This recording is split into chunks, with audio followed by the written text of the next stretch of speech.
tous, merci de nous être fidèles. Et tout de suite, le sommaire de votre journal. Sa Majesté le roi Mohammed VI s'adressera ce soir à 20h30 à un discours à l'occasion du 43e anniversaire de la Marche verte. Dans ce journal, nous évoquerons les significations historiques profondes et les enseignements de cette épopée nationale glorieuse. Sa Majesté le roi Mohammed VI a adressé un message de condoléances à la famille du poète Ali Sqali Husseini, auteur des paroles de l'hymne national, décédé hier à Rabat à l'âge de 86 ans. Ses funérailles ont eu lieu aujourd'hui à Rabat après les prières d'Al-Asr et du mort en présence de son Altesse royale le prince héritier Moulay El-Hassan. 120 motards ont pris part au 7e tour international de solidarité des motos de la Marche verte avec comme point de départ l'Ayoun. Après Madrid, Paris et Bruxelles, ils sont arrivés ce mardi 6 novembre à La Haye pour célébrer l'anniversaire de cette épopée nationale. Sa Majesté le roi Mohammed VI adressera ce soir un discours à son peuple fidèle à l'occasion du 43e anniversaire de la glorieuse Marche verte, annonce le ministère de la Maison royale, du protocole et de la chancellerie dans un communiqué. Le discours royal sera diffusé sur les ondes de la radio et à la télévision à 20h30 ce mardi 6 novembre 2018.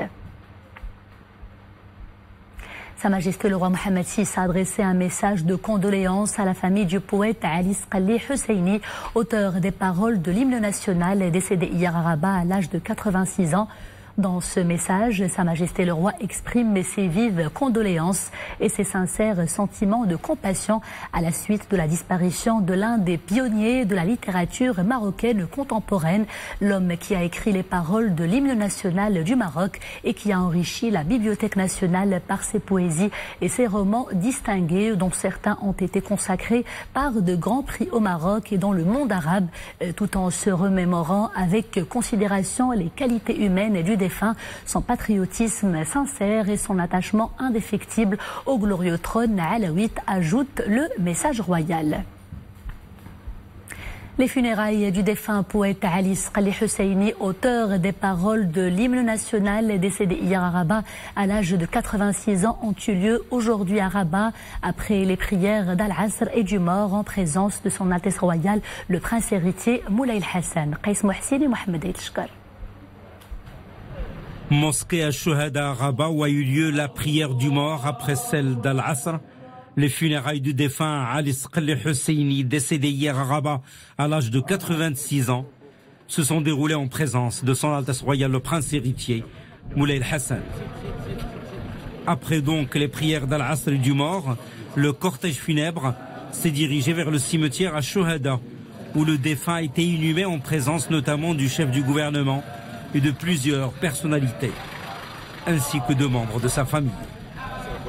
Sa Majesté le roi Mohammed VI a adressé un message de condoléances à la famille du poète Ali Sqali Husseini, auteur des paroles de l'hymne national. Et dans ce message, Sa Majesté le roi affirme avoir appris avec une profonde affliction la triste nouvelle du décès du poète et homme de lettres respecté qu'était Ali Sqali Husseini, que Dieu ait son âme.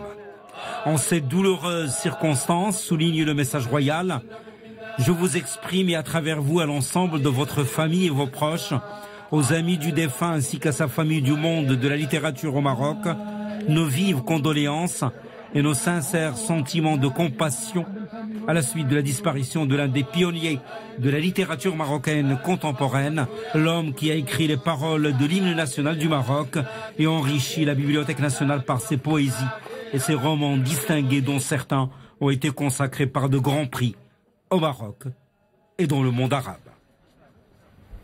Ce 6 novembre, nous célébrons le 43e anniversaire de la glorieuse Marche verte à l'occasion de se remémorer les significations historiques profondes et les leçons et les enseignements également de cette épopée nationale glorieuse, la Marche verte et son contexte, un jalon qui fait date dans l'histoire contemporaine du Maroc, initié de main de maître par feu Sa Majesté Hassan II en 1975. Cette grande épopée, célébrée le 6 novembre de chaque année, est une étape phare dans le processus du parachèvement de l'intégrité territoriale du royaume. Évocation historique tout de suite avec Mohamed El-Shkar.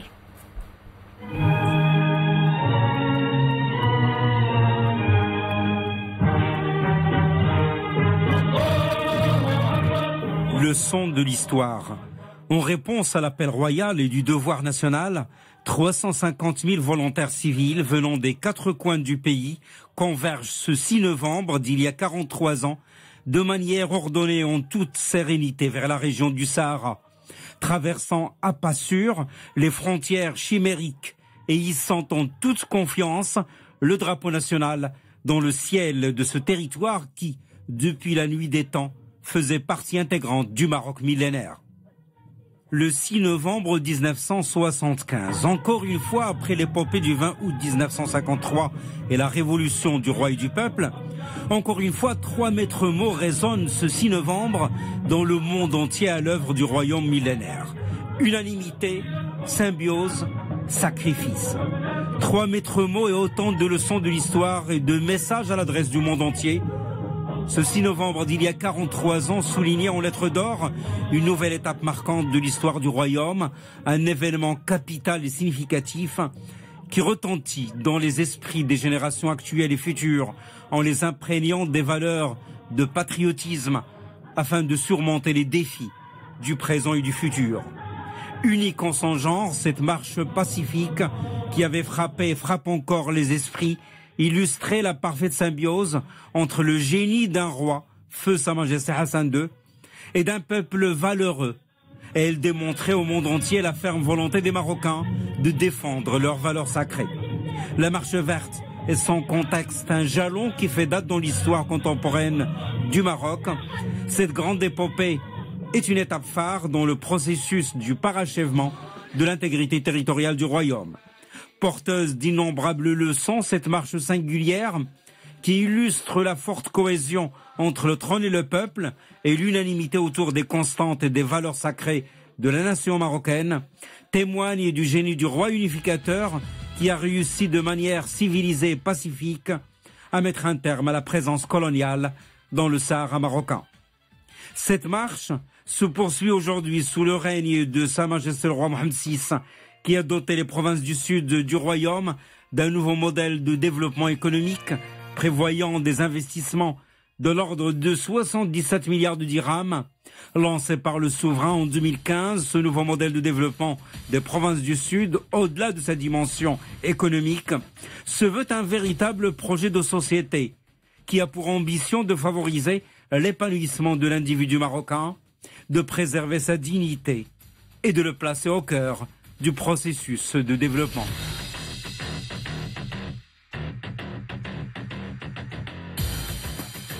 La célébration du 43e anniversaire de la glorieuse marche verte est ainsi l'occasion pour le peuple marocain dans son ensemble de se remémorer les significations historiques profondes et les enjeux décisifs de cette épopée nationale glorieuse qui traduit le ferme attachement et la volonté inébranlable des Marocains à récupérer leurs terres spoliées. Elle est également l'occasion de réaffirmer la détermination de préserver les valeurs sacrées du royaume et de les inculquer aux générations montantes en vue de renforcer leur sentiment de patriotisme, d'appartenance nationale et d'identité marocaine. Et c'est surtout l'opportunité de souligner l'importance pour les différentes composantes de la société de poursuivre la mobilisation collective en faveur du développement multidimensionnel de ce territoire cher à tous les Marocains, et pour fêter son retour triomphal aux Girondes de la mère patrie. Et depuis ces dates historiques, justement, les provinces du Sud connaissent un grand essor, et cela dans plusieurs domaines. Elles sont au cœur d'un ambitieux programme socio-économique et d'une vision de développement intégré, favorisant le rayonnement comme hub économique et trait d'union entre le Maroc et son prolongement africain. Les précisions avec Nisri El Hamdaoui.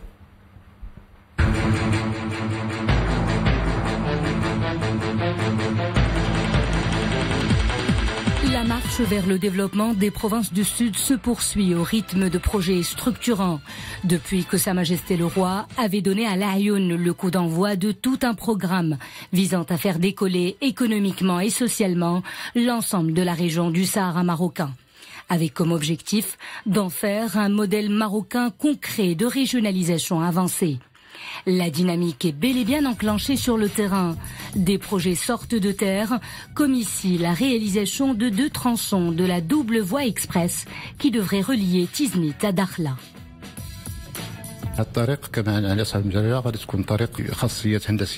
Comme cela a été voulu par Sa Majesté le Roi, cette route répond aux normes internationales. Elle relie Tiznit à Laayoune. C'est une double voie express avec 2 couloirs dans chaque direction. Cette infrastructure routière prévoit également la réhabilitation des virages et la construction de structures d'évacuation des eaux de pluie.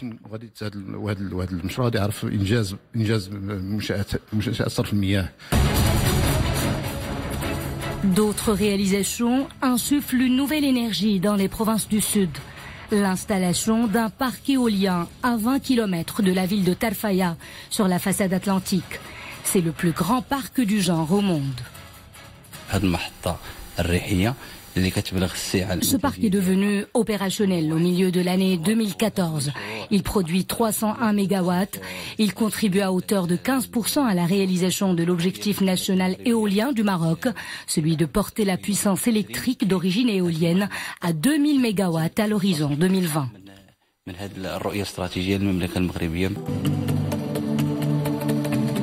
Autre station et non des moindres, bénéfique cette fois-ci à la région de Boujdour, celle de dessalement de l'eau de mer pour l'approvisionnement de la population locale en eau potable.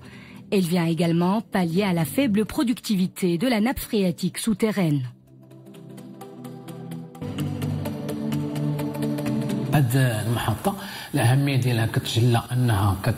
Cette station répond aux besoins grandissants de la région en eau potable. Laayoune et ses environs ont connu un énorme développement urbain avec la construction de nouvelles résidences, l'aménagement d'espaces verts et de terrains de proximité.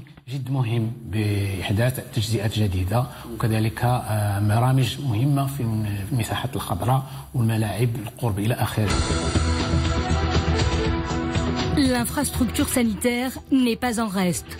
Plusieurs structures de santé sont venues renforcer l'offre de soins dans les provinces du Sud pour répondre au mieux aux besoins de la population locale. Au niveau de Laayoune, 3 centres de santé ont vu le jour. Ils sont ouverts et prodiguent les soins nécessaires à la population locale. À Smara, il a été procédé à l'aménagement de l'hôpital provincial pour une enveloppe de 60 millions de dirhams. Et enfin à Tarfaya, le coup d'envoi aux travaux de construction d'un hôpital provincial a été donné. Cette structure sera d'une capacité d'accueil de 70 lits. Une enveloppe budgétaire de 90 millions de dirhams a été allouée à ce projet. Et ce n'est pas tout.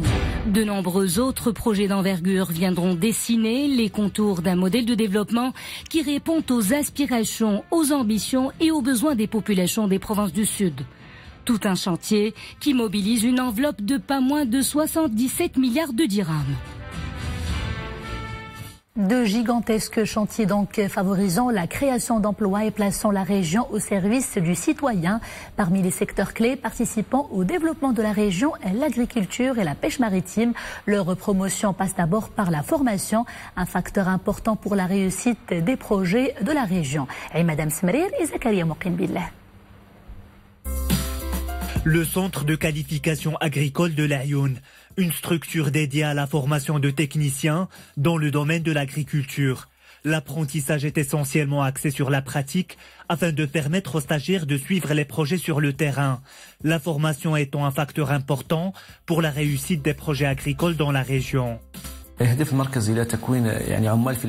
Le centre a pour vocation de former des travailleurs qualifiés dans le but de contribuer au développement de l'agriculture dans les provinces du Sud, en particulier l'élevage. C'est une activité très pratiquée dans les provinces du Sud. C'est pourquoi le centre mise sur la formation dans cette filière qui fait travailler une forte proportion de jeunes.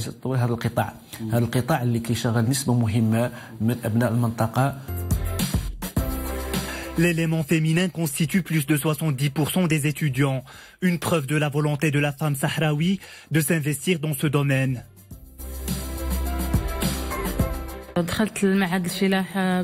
J'ai intégré ce centre pour bénéficier d'une formation de qualité et enrichir mes connaissances. Ici, j'ai appris beaucoup de choses sur la culture de plantes et l'élevage.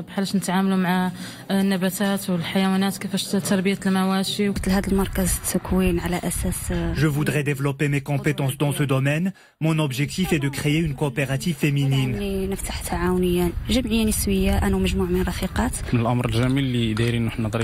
La formation est riche et variée et inclut à la fois l'agriculture et l'élevage. Le centre de qualification agricole dispose de plusieurs équipements, un internat, une pépinière et des structures sportives, des atouts qui contribuent à assurer une formation de qualité aux étudiants. Autre secteur économique important dans les provinces du Sud, la pêche maritime. De nombreux projets ont été initiés dans la région de l'Ayoun Saqi al-Hamra. C'est l'un des leviers de développement économique et social dans la région. Des structures portuaires sont rénovées et équipées pour accompagner la dynamique dans ce secteur.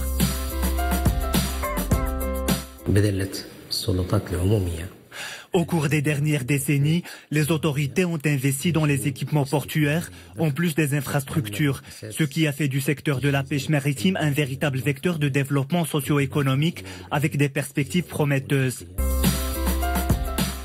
La pêche côtière traditionnelle contribue à la promotion de l'emploi au profit des habitants de la région, grâce à la création des unités industrielles. 90% de la production est exportée vers l'Afrique, jusqu'à 10% vers le Moyen-Orient et 1 à 2% vers l'Europe.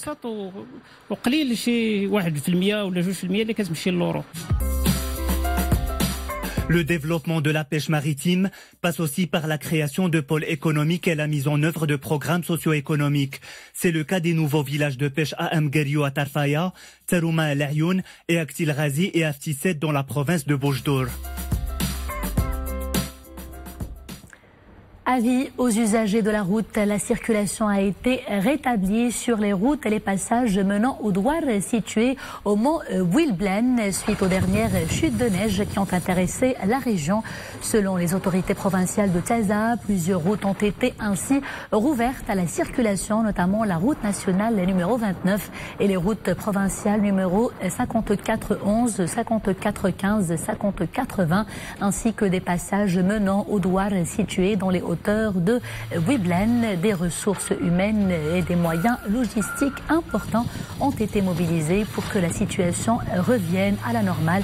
La mobilisation générale se poursuit d'ailleurs pour le déneigement des routes nationales dans le cadre du plan d'action relatif à la lutte contre la vague de froid dans les zones montagneuses.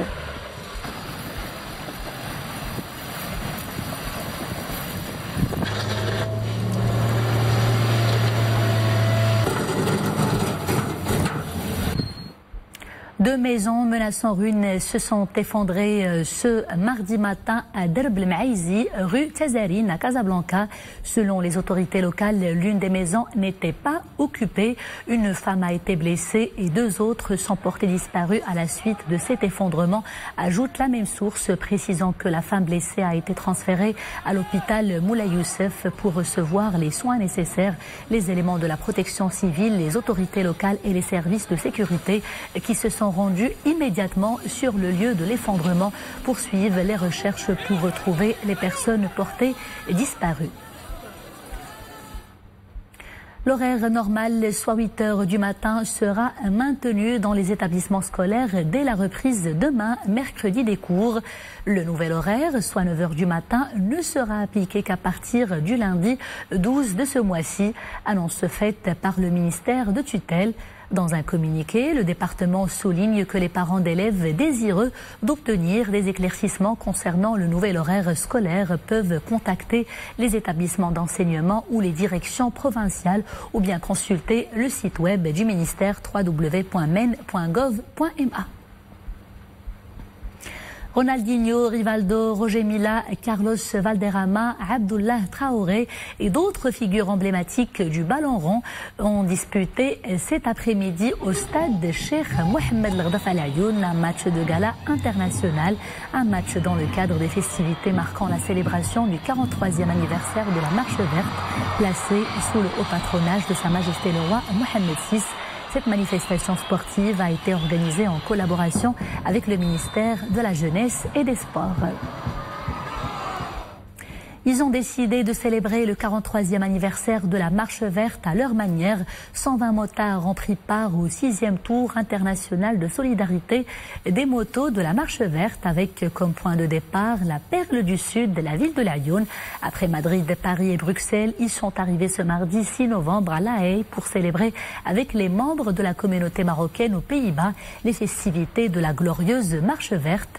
Le choix de La Haye comme dernière étape de ce tour n'est pas fortuit. Il est motivé par le fait que cette ville abrite la Cour internationale de justice qui avait appuyé dans un arrêt juridique l'intégrité territoriale du royaume à travers son avis consultatif sur le Sahara marocain, 20 jours seulement avant la glorieuse Marche Verte.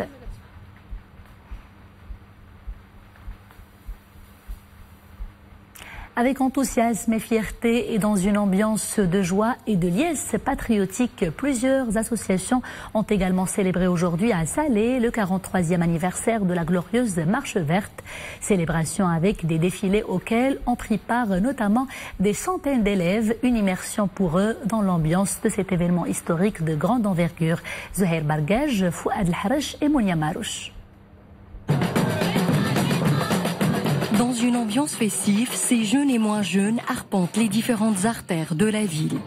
Rassemblés autour d'aspirations et de sentiments communs, ils célèbrent cette page glorieuse de l'histoire. La commémoration du 43e anniversaire de la Marche Verte. À travers cette festivité nationale, nous veillons à inculquer les valeurs de la citoyenneté aux générations montantes, comme l'avait souligné Sa Majesté le Roi Mohammed VI, notre patrie et notre maison commune, que nous devons préserver et contribuer à son progrès.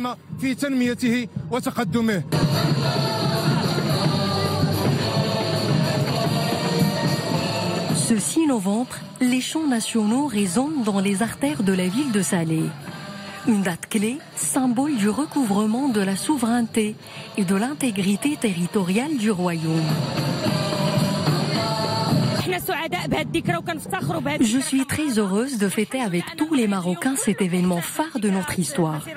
Nous sommes surtout fiers de notre Sahara marocain. Comme chaque année, cette épopée glorieuse est une occasion pour le peuple marocain de réitérer son attachement à sa souveraineté nationale et au trône alaoui.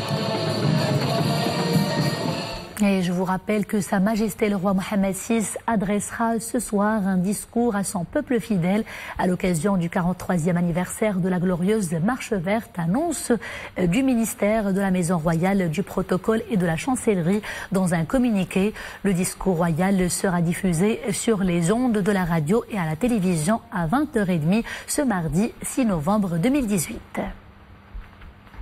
Et c'est la fin de ce journal. Merci de l'avoir suivi. Je vous souhaite une excellente soirée sur Al Oula.